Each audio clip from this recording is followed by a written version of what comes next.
Assalamualaikum warahmatullahi wabarakatuh. Innal hamdalillah nahmaduhu wa nasta'inuhu wa nastahdihi wa nastaghfiruh. Wa na'udzu billahi min shururi anfusina wa min sayyiati a'malina. Man yahdihillahu fala mudilla lahu wa man yudlil fala hadiya lahu. Asyhadu an la ilaha illallah wahdahu la syarika lahu wa asyhadu anna Muhammadan abduhu wa rasuluh. Allahumma salli wa sallim wa barik ala sayyidina Muhammad wa ala alihi wa sahbihi ajma'in. Rabbi shrah li sadri wa yassir li amri wahlul 'uqdatam min lisani yafqahu qawli. Amma ba'd. Allahumma inni zalamtu nafsi zulman kathira wa la yaghfiru dzunuba illa anta faghfir li maghfiratan min 'indik warhamni innaka antal ghafurur rahim. Saudara-saudari muslimin muslimat yang dirahmati Allah, yang diberkati, mudah-mudahan kita sentiasa dimuliakan oleh Allah Subhanahu wa taala. Bertemu kita lagi pada kuliah duha. Secara khususnya saya sampaikan kepada warga pusat aktiviti warga emas di Indra Mahkota Kuantan. Masih lagi dalam suasana PKPB fasa yang kelima. Jadi kita bertemu pada talian, insya-Allah ya. Mudah-mudahan bermanfaat bagi mereka yang istiqamah. Kita syukur pada Allah SWT, keadaan kita masih semakin hari semakin baik. Kita dapat mengawal penularan ini dengan baik. Lalu kita teruskan memberikan sokongan-sokongannya dengan kita berada di rumah-rumah. Ada satu isu yang selalu digembar-gemburkan sejak kebelakangan ni, dan isu itu bukanlah isu yang susah sangat, iaitulah solat berjemaah. Ramai yang tidak berpuas hati kerana masih lagi tidak dibenarkan untuk solat berjemaah. Lalu ada yang mengatakan, jenis manusia apakah kita ni kerana tidak mahu menunaikan solat berjemaah. Sembahyang Jumaat pun ada masjid-masjid tertentu sahaja, jemaah-jemaah yang tertentu sahaja. Kena bagi nama dulu nak jadi jemaah sembahyang Jumaat. Ini suatu budaya new normal yang sebelum ni tak pernah pun kita terfikirkan. Jadi tuan-tuan muslimin muslimat sekalian, jawapan ni mudah aja. Kita tak mahu bila solat berjamaah oleh sebab kita berkumpul berhimpun beramai-ramai secara tidak terkawal. Ini ceritanya tak terkawal ni. Kalau terkawal tak apa, kan, silakanlah. Dia tidak akan memudaratkan. Sekiranya tidak terkawal dan tak ada siapa boleh menjamin akan kawalan-kawalan itu, lalu solat berjamaah di masjid dan di surau, kemudian bila pulang ke rumah ternyata, na'udzubillah lah, kita tak minta, ternyata terinfeksi, maka orang akan fitnah bahawa ni sebab sembahyang jemaah lah jadi macam ni. Bukankah itu akan lebih memburukkan lagi imej? Sebab tu kita tak mahu, walaupun di mall-mall, di gerai-gerai dah boleh datang untuk jadi pelanggan, untuk minum teh di kedai dah boleh. Kenapa di masjid tak boleh datang berjemaah? Jawapan dia itu aja. Kalau orang tanya sebab apa terinfeksi tu, sebabnya sebab dia minum di kedai, tu tak apa lagi. Tapi kalau ditanya kenapa terinfeksi, kerana dia sembahyang jemaah di masjid. Jadi seolah-olahnya meletakkan institusi masjid ni jadi punca, sebagaimana sebelum ini. Sebab itu kita kena patuh, kita kena bertahan. Mudah-mudahan kita tidak hadir berjamaah ke masjid kerana tidak mahu menimbulkan kemudaratan yang lebih besar. Memang kita takut pada Allah, dan kita tak takut pada virus ini, tetapi kita juga taat dan patuh kepada ulil amri, kepada pemimpin kita. Apabila pemimpin kita dan juga pakar-pakar, orang-orang yang profesional, mengatakan bahawa virus ini di antara cara merebaknya ialah dengan kita berhimpun dan berkumpul, maka di antaranya ialah dengan berjamaah di masjid. Walau macam mana pun, alhamdulillah, di sebahagian setengah-setengah masjid telah pun dibenarkan untuk solat berjamaah dengan menjaga syarat-syarat itu tadi. Tidak bersentuhan, menjaga jarak, social distancing. Semayang pun kita tak rapat-rapat saf. Pak Imam pun sebut jarakkan saf. Jadi new normal, dan kita makan masa untuk ambil masa sikit lah untuk kita nak merasa selesa dengan keadaan ini, dan kita sama-sama berdoa pada Allah SWT. Mudah-mudahan Allah SWT segera mengangkat penyakit ini daripada terus berwabak ke dalam masyarakat, bukan setakat negara kita, malah seluruh dunia pada hari ini. Negara kita ni yang terbaik, yang telah diiktirafkan sebagai negara yang salah sebuah negara yang terbaik cara pengawalannya. Alhamdulillah. Dan kita terus memberikan sokongannya. Pada pagi ini kita teruskan lagi pada kitab terjemahan penawar bagi hati ni. Tuan-tuan yang ada kitab ni, ada yang hantar mesej ke saya semalam, dia kata, Ustaz, kitab ni dah berabuk dah di atas para tu, buka balik, ambil balik. Ada yang kata, Ustaz, dah 4 kali dah ni habis kitab ni. Tak apa, ambil untuk kali yang kelima. Kita mengulang-ulang aja. Tak ada ruginya, tak ada rugi. Malah Allah Subhanahu Wa Taala memberikan pahala selagi mana nawai itu kita ni untuk nak memperbetulkan kehidupan kita. Ini cerita kehidupan dunia ni. Kalau dah meninggal dunia, dah tak ada kesempatan lagi untuk kita nak memutalaah, memurajaah, buka kitab nak mengaji, itu dah tak ada peluang lagi. Kita ni masih lagi bernafas, diberikan umur, diberi kesihatan, supaya menambah baik kehidupan kita ni daripada hari ke hari. Kita berhenti pada muka surat 22 semalam. Semalam Isnin 1 Jun, hari ini 2 Jun. Kita berhenti pada muka surat 22, masih lagi pada subtopiknya, subtajuknya, iaitu pada menyatakan telinga. Bukan setakat COVID-19 ni kita kena kawal, kan? Telinga ni kita kena kawal juga. Dan lebih bahaya daripada virus ini. Virus ni, kalau jangkitannya hanya di dunia ni, meninggal. Bukanlah kita nak mempermudah-mudahkan, tidak. Tetapi telinga ni kalau kita salah gunakan, maka dia akan membawa kesannya, kemudaratannya bukan setakat di dunia, sampai ke negeri akhirat nanti. Pada muka surat 22, perenggan yang terakhir itu, kita ringkas saja pada pagi ini, dan ketahui olehmu bahawasanya perkataan yang didengar itu adalah seperti makanan. Apa saja yang kita dengar di sekeliling kita ni adalah seperti makanan. Setengahnya memberi manfaat. Ada makanan yang beri manfaat, dan setengahnya memberi mudarat. Dan setengahnya makanan itu menjadi penawar. Makanan ke minuman ke menjadi penawar, dan setengahnya ia menjadi racun. Na'udzubillah. Bahkan berkekalan perkataan itu di dalam hati lebih lama daripada berkekalan makanan di dalam perut. Jadi pengarang kitab ni mengumpamakan bahawa apa yang kita dengar tu serupa makanan juga. Ada makanan yang memberi manfaat, kekuatan pada tubuh badan kita.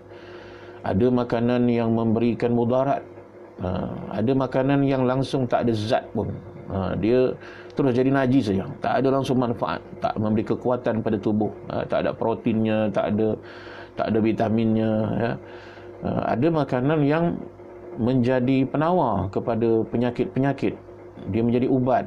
Ada makanan yang menjadi racun. Ibaratnya kita ni memakan racun, kan? Ini tak jauh. Adalah seumpama makanan. Dan apa yang kita dengar ni kekal lama berbanding dengan makanan. Kenapa? Kerana makanan dalam perut akan hilang dari dalam perut besar dengan tidur dan seumpamanya. Maksudnya bila dia hadam, makanan tu hilang dari dalam perut kita, dan terkadang berkekalan di dalam perut beberapa hari. Kadang-kadang makanan yang kita makan tu dia jadi kekal dalam perut 2-3 hari, sehingga sembelit, susah nak buang air. Kemudian hilang dengan makan julap. Ada perkataan julap dalam kitab ni. Hilanglah makanan yang tadi ni, tak hancur-hancur 3 hari ni tadi, dengan memakan julap, maka dia menjadi, makanan itu menjadi cair dengan julap, katanya. Jadi maksudnya makanan itu dia tak lama dalam perut kita ni. Dengan asid yang ada di dalam perut ini, maka dia menghancurkan makanan sekejap aja. Tapi kalau apa yang kita dengar ni berbeza. Adapun perkataan jatuh ke dalam hati. Makanan tadi masuk ke dalam perut ya, kemudian dia hilang. Kalau yang ada keras kekal 2-3 hari, hilang dengan makan julap katanya. Adapun perkataan jatuh ke dalam hati, maka terkadang berkekalan di dalam hati seumur hidup. Jadi perkataan yang kita dengar ni melalui telinga kita ni, dia boleh kekal seumur hidup. Sebab tu ada orang kata, aku ingat apa yang kamu cakap sepanjang hayat. Ataupun kata-kata dia masih terngiang-ngiang di telingaku. Kan bahasa kataan tu biasa kita dengar.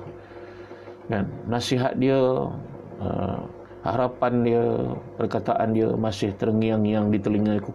Dan akan aku ingat kekal sepanjang hayat. Bayangkan ya, orang maki ke, orang caci ke, maki hamun dia, ingat kekal, dia akan kekal.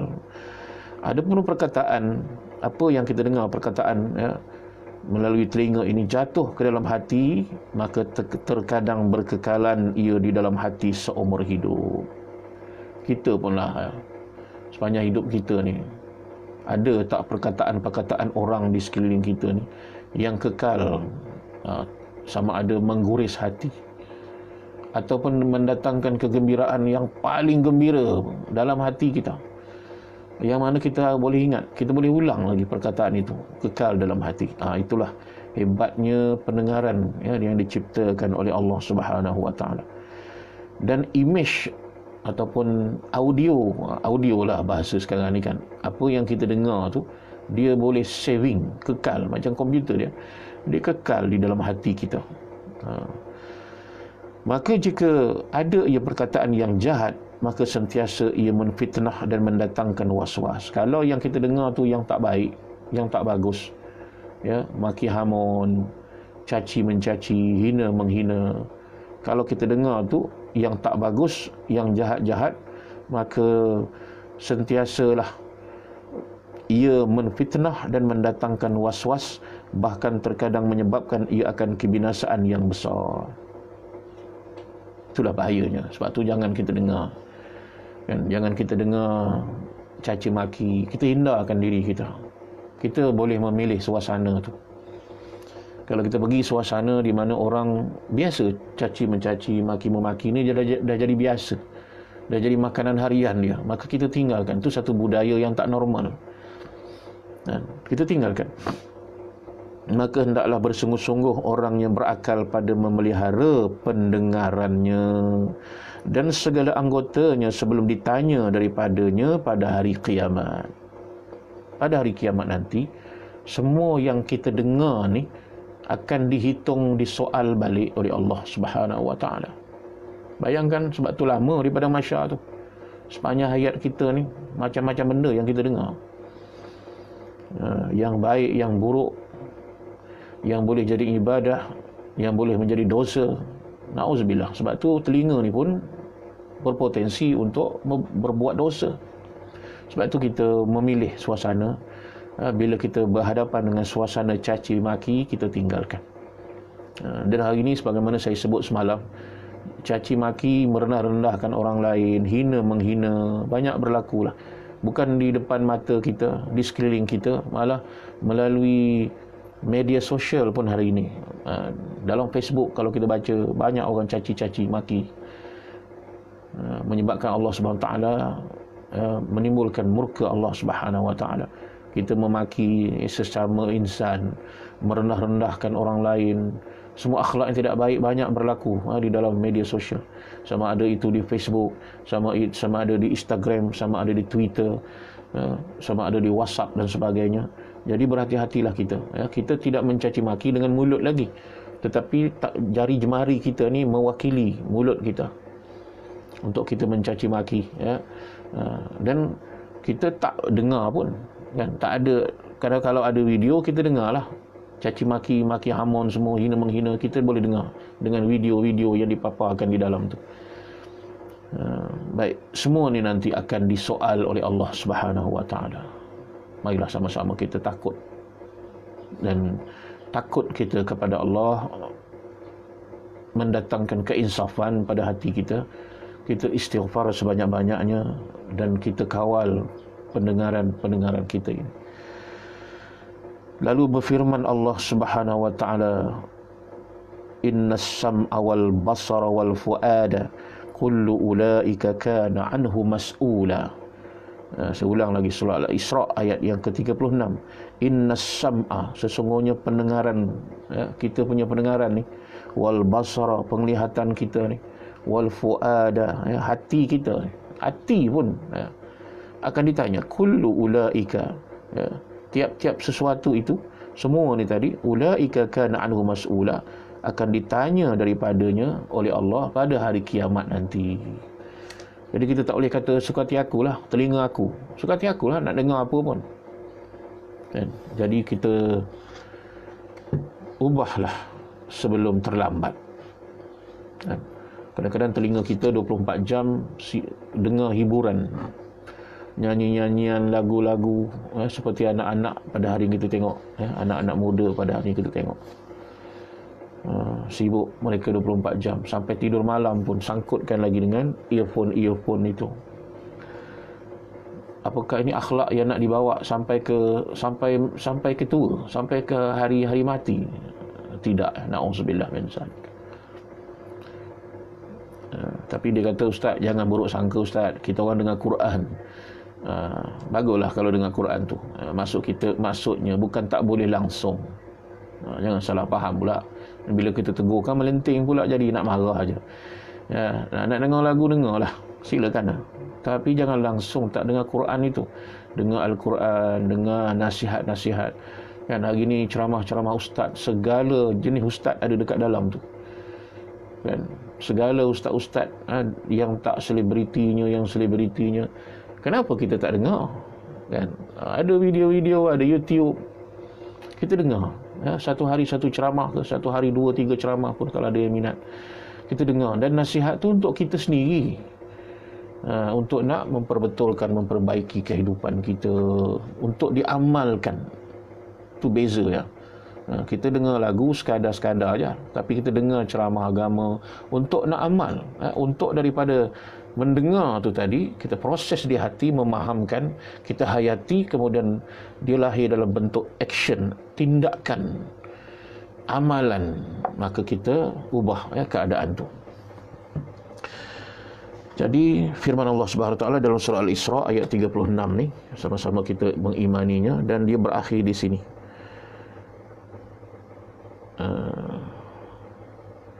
Jadi larangan Allah ini adalah menjadi undang-undang yang meliputi segala soal dalam alam kehidupan ini. Kita tidak boleh memperkatakan atau melakukan sesuatu yang kita tidak mengetahuinya. Kita tidak boleh menjadi saksi melainkan terhadap perkara-perkara yang telah dilihat oleh mata, didengar oleh telinga, dan diketahui oleh hati. Dalam soal i'tiqad, kita tidak boleh mempercayainya melainkan dengan dalil yang dengan bukti dan kebenaran. Allah Ta'ala maha melihat, Allah Ta'ala maha mendengar, ada dalil-dalilnya, dan kita mesti menyaksikan dalil-dalil itu, baca, menghayatinya. Larangan Allah ini hendaklah dipatuhi kerana mata, telinga dan hati akan ditanya oleh Allah Subhanahu Wa Ta'ala pada hari kiamat tentang apa yang telah dilakukannya. Sedikit tambahan dari tafsir pimpinan Ar-Rahman kepada pengertian Al-Quran. Jadi kita berakhir sampai di sini, ringkas. InsyaAllah pada minggu hadapan kita pergi kepada tajuk yang berikutnya, fasal yang ketiga, iaitu pada menyatakan lidah. Fungsi lidah pula macam mana, bagaimana kita nak mengawal lidah. Semua kena kawal. Kalau ternyata selama ni lidah kita ni kita salah guna, maka kita kena hentikan. Kita kena hentikan supaya tidak menular. Kita terus melakukan salah guna lidah ni untuk melakukan hal-hal yang boleh mendatangkan kemurkaan kepada pemilik, pencipta pada lidah itu, yakni Allah Subhanahu Wa Ta'ala. Jadi sekadar itu sajalah untuk hari ini. Kita berjumpa lagi insya-Allah pada minggu hadapan. Sama-sama kita mohon pada Allah, ya Allah, makbulkanlah doa-doa kami ini, ya Allah. Kuatkanlah hati kami untuk kami mengawal ya, pendengaran kami, penglihatan kami kepada hal-hal yang Engkau redai, ya, hal-hal yang bermanfaat. Ya Allah, kuatkanlah hati kami seandainya kami diuji dengan kesabaran, dan demi ujian itu kami jadi sabar ya Allah. Sekiranya ada orang yang membenci kita, kita menjadi semakin kuat, bukan semakin lemah. Mohon kita kepada Allah, sekiranya ada yang sakit, Kau sembuhkanlah. Sekiranya ada yang susah hati, berikanlah kabar gembira kepada mereka itu ya Allah. Andainya ada di antara kita ini yang hidup dalam keadaan susah segala-galanya ya Allah, akhirilah kesusahan mereka ya Allah. Berikanlah mereka kesenangan, berikanlah mereka kebahagiaan di dunia dan juga di akhirat. Kita tutup majlis ini dengan kita membaca tasbih kifarah surah Al-Asri. Subhanakallah bihamdika asyhadu an la astaghfiruka wa atubu ilaik. Bismillahirrahmanirrahim. Wal 'asri. الذين آمنوا وعملوا الصالحات وتواصوا بالحق وتواصوا. السلام عليكم ورحمة الله وبركاته.